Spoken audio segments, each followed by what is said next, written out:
পেন্টাগনের reference দিয়ে আসছে এটা, যে তারা ইরানকে এত ভয় পাচ্ছে কেন, মানে এত এত কনসিডারেশনটা তাদের ইরানকে নিয়ে কেন।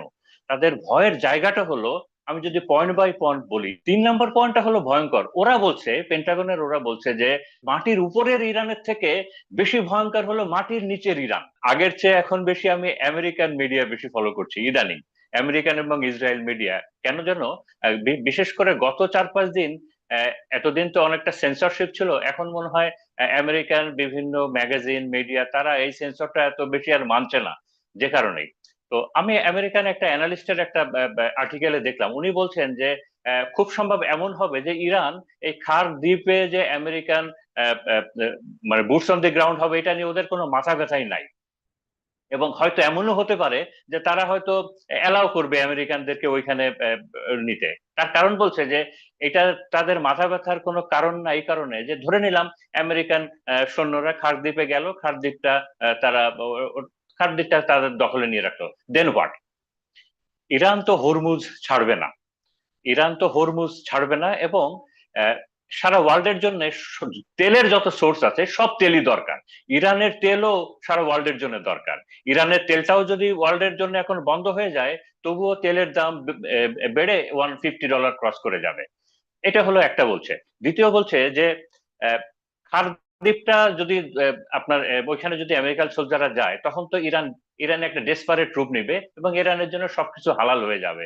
এবং ইরান ওই মিডল ইস্টের অন্য তেল ক্ষেত্রগুলো তারা অ্যাটাক করতে পারে। তো এইটা ইউএসএ কোনোভাবেই নিতে পারবে না।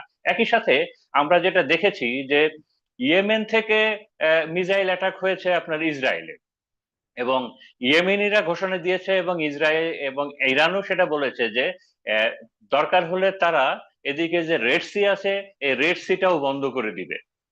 তো এদিকে পার্সিয়ান গালফ, হরমুজও বন্ধ, এদিকে রেড সিও বন্ধ। তার মানে এই দুইটা মিলে ওয়ার্ল্ডের প্রায় 32 থেকে 35% তেল সারা ওয়ার্ল্ডের বন্ধ হয়ে যাবে। এবং যে বিষয়টা এই বিশ্ব 2 দিনও একসেপ্ট করতে পারবে না। তো একই সাথে আহ, এখানেও মিলিটারি অ্যানালিস্টরা বলছেন যে তর্কের খাতিরে যদি খারদ্বীপটায় আমেরিকান সোলজাররা থাকেও, তাদের এটাকে হোল্ড করার যে কস্ট, এই কস্টটা এত বেশি আনবিয়ারেবল হবে যে এটা নিয়ে সবাই হাসাহাসি করবে। তার মানেটা যে এই খারদ্বীপটা নেওয়ার পরেও আলটিমেটলি ইউএসএ কোনো কিছু অ্যাচিভ করতে পারবে না। আমি আজকে গার্ডিয়ান ম্যাগাজিনের একটা আর্টিকেলে দেখলাম, সেখানে বলছে যে ট্রাম্প প্ল্যান করছে যে তার পক্ষে হরমুজটা নিয়ে নেগোশিয়েট করার কোনো ক্যাপাসিটি নাই তার। যে কারণে যে নেগোসিয়েশনে সে হয়তো হরমুজটাকে আপাতত ইরানের কাছে ছেড়ে দিয়েই সে হয়তো নেগোসিয়েশনে যাবে। এবং সে প্ল্যান করেছে যে সে আপাতত যুদ্ধটা বন্ধ করবে, কারণ সে যুদ্ধ বন্ধ করার জন্য ডেসপারেট। এবং হরমুজটার ডিপ্লোম্যাটিক্যালি সলভ করবে মেনলি তাদের ইউজার যারা আছে, ইউরোপ, জাপান, কোরিয়া, ইন্ডিয়া, অন্যরা যারা, তাদেরকে বলবে যে তোমরা ব্যবহার করো, তোমরা বেশি ব্যবহার করছো, ডিপ্লোমেটিক্যালি তোমরা এটা এই ইস্যুটা সলভ করো। তার কারণ হিসাবে যেটা বলছে, দিস ইজ ভেরি অ্যালার্মিং। কারণ হিসাবে বলছে যে আমেরিকান নেভি কত শক্তিশালী আমরা জানি। একটু আগে ব্রিগেডিয়ার জিয়া স্যারও বললেন, পৃথিবীর ইতিহাসে এত শক্তিশালী নেভি কখনো ছিল না কোনো দেশের। আমেরিকান নেভি এত শক্তিশালী। এবং আমরা অনেকে হয়তো জানি যে পৃথিবীর সব থেকে বড় এয়ারফোর্স কার, এটা হলো আমেরিকান এয়ারফোর্স। পৃথিবীর সেকেন্ড লার্জেস্ট এয়ারফোর্স কার, সেকেন্ড লার্জেস্ট এয়ারফোর্স হলো আমেরিকান নেভি। মানে তার মানে ইউএসএ নেভি এত শক্তিশালী। এবং এই মিডিল ইস্ট এন্টার এরিয়া, এটা স্ট্র্যাটেজিক্যালি ইউএস এর জন্য এত ইম্পর্টেন্ট। এই এই মিডিল ইস্ট এই জেনারেল এরিয়াতে ইউএস এর নেভির প্রচুর প্রেজেন্স আছে, প্রচুর এলিমেন্ট আছে। এত কিছুর পরেও এই হরমুজে তারা কোনো ব্যাটেলশিপ পাঠাতে পারে নাই। এত কিছুর পরেও হরমুজে তারা কোনো কিছু পাঠাতে পারে নাই, হরমুজের কিচ্ছু করতে পারে নাই। এই কারণেই এই কারণেই প্রেসিডেন্ট ট্রাম্প এই হরমুজের বিষয়ে, ট্রাম্প এবং আমেরিকান অ্যাডমিশন তারা হাল ছেড়ে দিয়েছে যে এইটা ইরানের কাছ থেকে, ইরানের কবজা থেকে এইটাকে মুক্ত করা আপাতত তাদের পক্ষে সম্ভব না। একই সাথে আরেকটা জিনিস জানলাম, একই সাথে যে এই যে ওয়ার সিচুয়েশনে এরকম ওই যে বিভিন্ন যে তেলবাহী জাহাজ কিংবা জাহাজের এটা ইন্স্যুরেন্স প্রিমিয়াম আছে, যে এই ওয়ার সিচুয়েশনে এই ইন্স্যুরেন্স গুলা বেড়ে যায়। তেলবাহী জাহাজ বলি, অন্যান্য গুডস ক্যারিং জাহাজ বলি, তাদের এই ইন্স্যুরেন্স গুলা বেড়ে যায়। তো এবং এই ইন্স্যুরেন্সটা বেড়ে যেয়ে যদি এমন হয় যে আপনি যে পরিমাণ মালামাল নিচ্ছেন ওইটার টোটাল কস্টের 4%-এর বেশি ইন্স্যুরেন্স কস্টটা যদি হয়ে যায়, তাহলে দেখা যায় যে এই জাহাজগুলো চলাচল বন্ধ করে দেয়। এটার দুইটা ইন্ডিকেশন আছে, একটা হলো যে এই কস্টটা বেয়ার করাটা খুব ডিফিকাল্ট, আর দ্বিতীয়ত হলো ইন্স্যুরেন্স প্রিমিয়ামটা 4%-এর বেশি, মানে ওইখানে লাইফ রিস্কটা অনেক বেশি। তো এই মুহূর্তে এই গালফে এই জিনিসটা চলছে এবং এইটা আরো এসকালেট করবে। তো এই কারণেই আমি মানে ইরানের, মানে সবগুলো কার্ডই ইরানের পক্ষে আছে। এখন আমি আরেকটা বিষয় নিয়ে আলাপ করতে চাই, সেটা হলো যে যে এটা পেন্টাগনের রেফারেন্স দিয়ে আসছে এটা, যে তারা ইরানকে এত ভয় পাচ্ছে কেন, মানে এত এত কনসিডারেশনটা তাদের ইরানকে নিয়ে কেন। তাদের ভয়ের জায়গাটা হলো, আমি যদি পয়েন্ট বাই পয়েন্ট বলি, প্রথমত এখনো ইরানের যে রিমেইনিং ক্যাপাবিলিটি, এত কিছু ধ্বংসের পরেও ইরানের যে রিমেইনিং যে ক্যাপাবিলিটি আছে, এটা তাদেরকে বিস্ময় করেছে। যে তারা, এটা পেন্টাগনের রিপোর্টে এসেছে যে তারা ধরে নিচ্ছে যে ইরানের মিসাইল এবং ড্রোন ক্যাপাবিলিটির 1/3 শেষ হয়েছে। কিছু ইরান যুদ্ধে ব্যবহার করেছে এবং কিছু ইরান ইউএস এর এয়ার স্ট্রাইক, মিসাইল স্ট্রাইকে ধ্বংস হয়েছে। তারপরে বলছে 2/3 এর বেশি তারা থেকে গেছে এখনো ইরানের কাছে। একই সাথে সারপ্রাইজিংলি এগুলো রিপ্রোডাকশনের যে যে ব্যাপারটা ছিল, এটা ইরান চালু করেছে ফেলেছে, এবং ইট ওয়াজ টু ফাস্ট। এইটা কেউ আশা করে নাই। এটা হলো একটা পয়েন্ট। 2 নম্বর পয়েন্টটা হলো যে তারা দেখছে যে ইরানকে যত কিছুই করা হচ্ছে না কেন, বোম্বিং করা হচ্ছে, তাদের ধ্বংসযজ্ঞ করা হচ্ছে, Iran is absorbing everything. Iran কোনোভাবেই ভাঙছে না, ইরান ইজ নট ব্রেকিং। মানে আমি এগুলো পেন্টাগনের রেফারেন্স দিয়ে বলছি। 3 নম্বর পয়েন্টটা হলো ভয়ঙ্কর। ওরা বলছে, পেন্টাগনের ওরা বলছে যে মাটির নিচে, মাটির উপরের ইরানের থেকে বেশি ভয়ঙ্কর হলো মাটির নিচের ইরান। এবং মাটির নিচের ইরান, এটা আমাদের জন্য এখনো সারপ্রাইজ। আমরা এখনো জানি না আরো কি কি সারপ্রাইজ ইরান তার মাটির নিচে রেখে দিয়েছে। হ্যাঁ, একই সাথে তারা আর একটা বিষয় নিয়েও খুব ভয় ভয় পাচ্ছে। এটা তারা প্রকাশ করেছে যে আমরা জানতাম, আমরা অনেক বছর ধরেই জানতাম যে যে অ্যাসিমেট্রিক ওয়ারফেয়ারের কথা বলি, যে আহ, আমাদের সাথে ইরান ওই সাম কাইন্ড অফ অ্যাসিমেট্রিক ওয়ারফেয়ারে যাবে। বাট আমরা এখনো পর্যন্ত আগে আমরা ধরতে পারি নাই যে ইরান এই অ্যাসিমেট্রিক ওয়ারফেয়ারের কোন ফর্মটা, মানে কিভাবে এটা করবে। এবং আমাদের এখন যে এক একটা অ্যাকশন আমরা নিব, এইটার কাউন্টার হিসেবেও ওরা কোন অ্যাসিমেট্রিক কার্ডটা আমাদের বিরুদ্ধে খেলবে, এইটা আমরা এখনো ধরতে পারি নাই। এইটা আমাদের জন্য একটা বড় রহস্যের জায়গা থেকে গেছে। এইখানে আমি আরেকটু বলি, এখানে দেখলাম যে একটা মিলিটারি জেনারেল, নামটা ভুলে গেছে, আমেরিকান, উনি এটার একটা মজার নাম দিয়েছেন, যে ইরানিয়ান এই অ্যাসিমেট্রিক ওয়ারফেয়ারটার উনি নাম দিয়েছেন, এটা হলো যে অনেকটা হোস্টেজ টেকনিক আর কি। হোস্টেজ টেকনিকটা হলো এরকম যে, সাগর ভাই আপনি আমার সাথে, আমার অনেক অনেক আমার থেকে অনেক শক্তিশালী, তো আমি যেহেতু সরাসরি যুদ্ধে আপনাকে পারবো না, এই জন্য আমি সরাসরি যুদ্ধে আপনার সঙ্গে যাচ্ছি না। আমি আপনার একটা ব্যাংক হোস্টেজ নিয়ে নিলাম, আপনার একটা ইন্ডাস্ট্রি হোস্টেজ নিয়ে নিলাম, আপনার কিছু বন্ধু বান্ধব আত্মীয় স্বজনকে হোস্টেজ নিয়ে নিলাম। এখন আপনি যুদ্ধ বাদ দিয়ে আপনার এই হোস্টেজ সিচুয়েশন গুলো সামলান।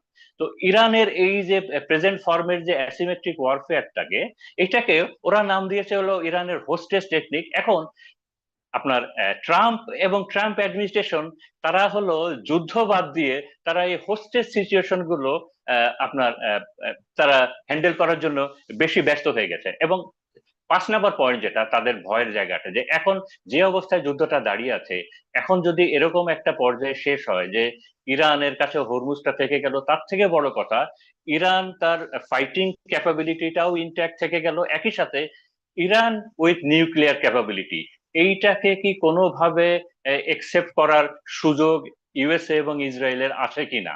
তো এই কোশ্চেন গুলা নিয়েই আমি, এটা হলো পেন্টাগনের আর কি। একই সাথে আরো কয়েকটা অ্যালার্মিং ব্যাপার ঘটেছে। আমি গতকালকে এটা নিউজ চ্যানেলে দেখলাম যে ইউএস এর দুজন সিনেটর, এই দুজন সিনেটর ওয়ার ভেটারেন ছিলেন। তো তারা প্রেসিডেন্ট ট্রাম্পকে চার্জ করেছেন যে তুমি যে বুটস অন গ্রাউন্ড এটা করতে চাচ্ছ, তো তার আগে তো সব সময় ইউএস এর ইতিহাসে দেখা গেছে যে যখনই কোনো দেশে সৈন্য পাঠানো হয়েছে, তার আগে কিছু বিষয় সেটেল করতে হয়।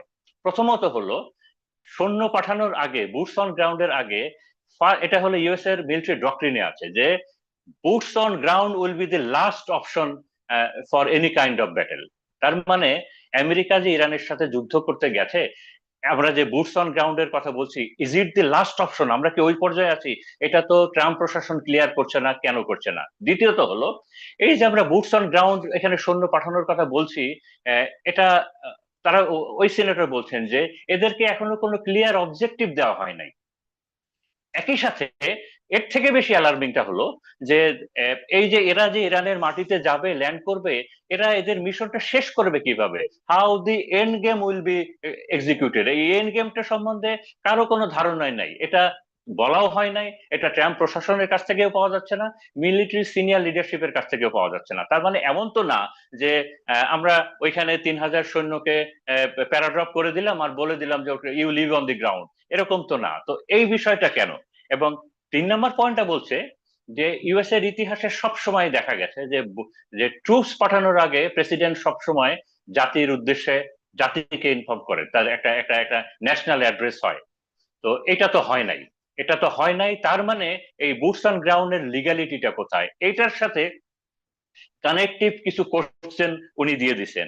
প্রথমত একটা হলো, বলে যে মোরাল, এই ইউএস এর সৈনিকদের মোরাল এখন অত্যন্ত দুর্বল। এবং মোরালের বিষয়ে কিন্তু একটা বিখ্যাত কথা আছে, এটা মনে হয় মন্টগোমারির কথা, যে মোরাল এত ইম্পর্টেন্ট, মনোবল, সৈনিকের মনোবল যুদ্ধের ময়দানে এত ইম্পর্টেন্ট। এটা মন্টগোমারির একটা কথা আছে যে moral is the single battle winning factor. মানে মোরালটাই দি সিঙ্গেল ব্যাটেল উইনিং ফ্যাক্টর। তো এখানে বলছে যে ইউএস এর সৈনিকদের মোরাল অত্যন্ত লো। তার কারণ বলছেন চারটা। প্রথমত হলো, আমেরিকাতেই বিক্ষোভ হচ্ছে, আমেরিকার মানুষই শহরে শহরে বিক্ষোভ করছেন। গতকালকেও তো প্রায় আপনার প্রায় 3,200 শহরে বিক্ষোভ হয়েছে, 80 লাখের মানুষ বিক্ষোভ করেছে। New York, Denver, Chicago, Philadelphia, এরকম বড় বড় শহরে, ও এক একটা কিংস। শহরে 1 লাখের বেশি মানুষ ছিল। হ্যাঁ, জি 1 লাখের বেশি মানুষ বিক্ষোভ করেছিল। তো বলে যে জি, আমরা ডিপ্লয়মেন্টের আগে শেষ করতে জীবন হবে। দিতে যাচ্ছি। হুম, আমি 1-2 মিনিটে শেষ করছি। এই জীবন দিতে যাচ্ছি, এর হুম, আগেই দেখছি যে আমার দেশে এই যুদ্ধের বিরুদ্ধে মানুষ বিক্ষোভ করছে। 2 নম্বর হলো, এই যুদ্ধটার কংগ্রেসের কোনো অনুমোদন নেওয়া হয় নাই, সরকারি কোনো অনুমোদন দেওয়া হয় নাই, কিন্তু আমাদেরকে জীবন দেওয়ার জন্য পাঠানো হচ্ছে। 3 নম্বর বলছে হলো যে এটা তো এখন আমরা আমরা তো বুঝি, এটা তো সোশ্যাল মিডিয়ার যুগ, যে এই যুদ্ধটা আমাদের না, আমরা ইসরায়েলের যুদ্ধ করার জন্য আমাদেরকে কেন পাঠানো হচ্ছে? এগুলো সৈনিকের ভিতর এবং সোশ্যাল মিডিয়াতে এই পুরা যুদ্ধের যে নেগেটিভ ক্যাম্পেইন গুলা হচ্ছে, বলে এই বিষয়গুলো সৈনিকদেরকে মোরালি খুব এফেক্ট করছে। এর সাথে যোগ হয়েছে, একটু আগে ফরহাদ ভাই বললেন যে স্পেন বলেছে তার আকাশসীমা ব্যবহার করতে দিবে না। আহ, গতকালকে নাকি আজকে ইউকের প্রাইম মিনিস্টার স্টামার বলেছেন যে এই যুদ্ধটা আমাদের যুদ্ধ না। ন্যাটো চিফ, সে একটা স্টেট বলে দিয়েছে, ন্যাটো, যে ন্যাটো ইউএস এর ফান্ডিং এ চলে, এত ন্যাটো বলেছেন যে ন্যাটোর গঠনতন্ত্রে আছে যে ন্যাটো হলো এটা কোনো ইনভেশনের কাজে ব্যবহার করা হবে না, এটা ডিফেন্সিভ কাজে ব্যবহার করা হবে না, so it is not NATO's war. তো এই যে সমস্ত বিষয়গুলা, এবং লাস্টের যে কথাটা, যে বিষয়টা সব থেকে বেশি ভাবাচ্ছে, সেটা হলো কি যে এই মুহূর্তে আপনি যতগুলো বিশেষ করে ইসরায়েলি মিডিয়া, আমেরিকান মিডিয়া সব জায়গায় বলছে যে আমেরিকার কোনো কন্ট্রোল নাই ইউএস এর উপরে, মানে, এবং ইসরায়েল, সরি, ইউএস এর কোনো কন্ট্রোল নাই ইসরায়েলের উপরে, এবং ইসরায়েল আমেরিকার কোনো কথাও শুনছে না, এবং বাট আমেরিকাকে ইসরায়েলের কথা শুনতে হচ্ছে। তো এরকম একটা অবস্থায় আছে। আমি এখন আর সাধারণত 1 মিনিট সময় নিয়ে আমার ব্যক্তিগত একটা কথা বলছি, যেটা হলো যে আমি মিডল ইস্টের একটা একটা আর্টিকেল পড়ে আমার আমি যেহেতু ইরান যুদ্ধটাকে, ইরানকে আমি সাপোর্ট করছিলাম, ইরানকে আমি মনে করি যে একটা দেশ, সে মজলুম, সে বারবার সাফার করছে, নিজে কখনো আক্রমণ করে না, তার উপরে আক্রমণ করার ফলেই সে বারবার রিটালিয়েট করে, এবং ইরানের দেশের জনগণ, সে তাদের অস্তিত্ব রক্ষার জন্য, স্বাধীনতা রক্ষার জন্য শহীদ হয়ে যাচ্ছে। এটা কেন?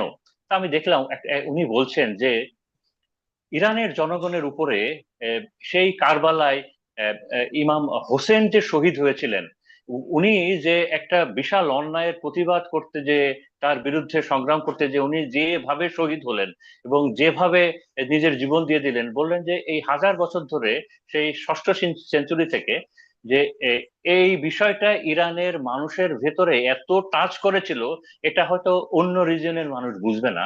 ফলে এই ইমাম হোসেনের এই আত্মত্যাগটা এত টাচ করেছিল ইরানি জনগণের ভিতরে, ফলে ইরানিয়ানরা, তাদের ডিএনএ তে এটা আছে, বংশ পরম্পরায় এটা আছে, যে তারা অন্যায়ের বিরুদ্ধে প্রতিবাদ করে মরে যাওয়া, এই শহীদ হওয়াটাকে তারা খুব প্রাইডের মনে করে।